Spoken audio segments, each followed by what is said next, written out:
মাছখোৱাস্থিত প্ৰাগজ্যোতিষ সাংস্কৃতিক প্ৰকল্পত অসম সন্মিলিত নাগৰিক অভিৱৰ্তন সকলো গণতান্ত্ৰিক ব্যক্তি আৰু নাগৰিক সমাজক ঐক্যবদ্ধ কৰাৰ উদ্দেশ্যে অভিৱৰ্তনৰ আয়োজন কৰা হৈছে আমি পোনপটীয়া সম্প্ৰচাৰলৈ গৈছো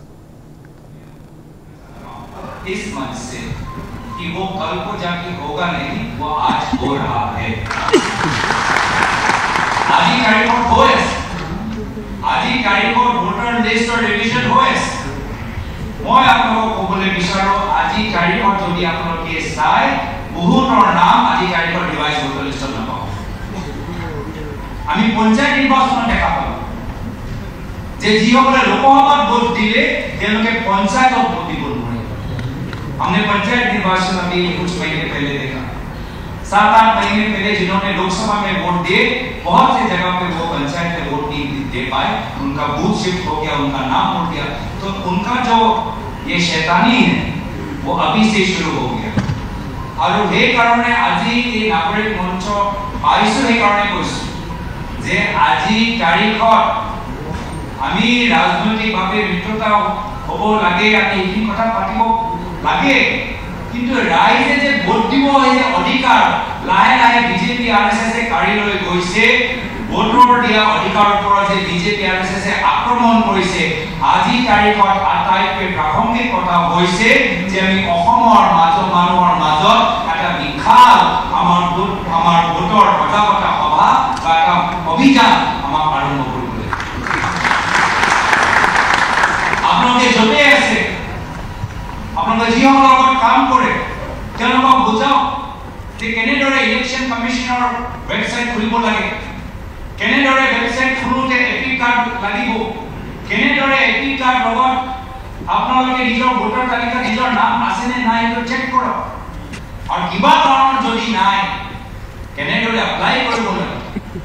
মই আজি তাৰিখত কৈছো মই ইনফৰমেশ্যন পাইছো যিদৰে তেওঁলোকে ৰিভাইজ কৰিছে এটা ৰিভিজন হৈ গ'ল আহা কিছুমান পাছ দ্বিতীয় ৰিভিজন আৰম্ভ কৰিব 20% নাম ইতিমধ্যে আমাৰ ভোটাৰ লিষ্টত নাম নাই 20% নাম ইতিমধ্যে তেওঁলোকে ঘূৰাই দিলে কিমান এটা আমি ডাঙৰ এটা সংকলন আছে তো সেই কাৰণে আজি তাৰিখত যদি এটা সিদ্ধান্ত নাগৰিক মঞ্চৰ লগত বিভিন্ন সামাজিক সেৱকসকলৰ লগত বিভিন্ন সামাজিক সংগঠনৰ লগত যদি এটা বাৰ্তা ইয়াৰ পৰা যাব লাগে যে এজনো ভাৰতীয় নাগৰিক এজনো অসমীয়া নাগৰিকৰ ভোট দিয়া অধিকাৰ আমি হিমন্ত বিশ্ব শৰ্মা ডাঙৰীয়াক কাঢ়ি লৈ যাব एक भी भारतीय नागरिक का वोट देने का अधिकार हम बीजेपी और आरएसएस को छीनने नहीं देंगे और यह डाइट पे बोले लोग यह डाइट हम सबको दे देंगे राइज हम वोट दिबले বিচাৰে আপোনালোকে যিবোৰ বিষয়বোৰ উত্থাপন কৰিলে প্ৰত্যেক বিষয়বোৰ সঁচা আজি মই নিজে দেখিছো যে আজি ট্ৰাইবেল কাউন্সিলৰ মাটিৰ ওপৰত হিমন্ত বিশ্ব শৰ্মা ডাঙৰীয়াৰ বিশেষ চকু ক'বাত 9000 বিঘা ক'বাত 18000 বিঘা ক'বাত 12000 বিঘা ক'বাত 6000 বিঘা কিয়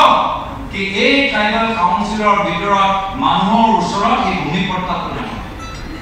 আৰু কাউন্সিলৰ ভিতৰত এনেদৰে নেতৃত্ব আছে যি নেতৃত্বে হিমন্ত বিশ্ব শৰ্মা ডাঙৰীয়া ৰিমোট কন্ট্ৰল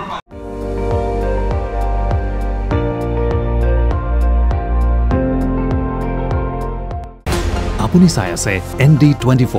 সৰ্বশ্ৰেষ্ঠ নহয় সৰ্বোত্তমৰ দৌৰ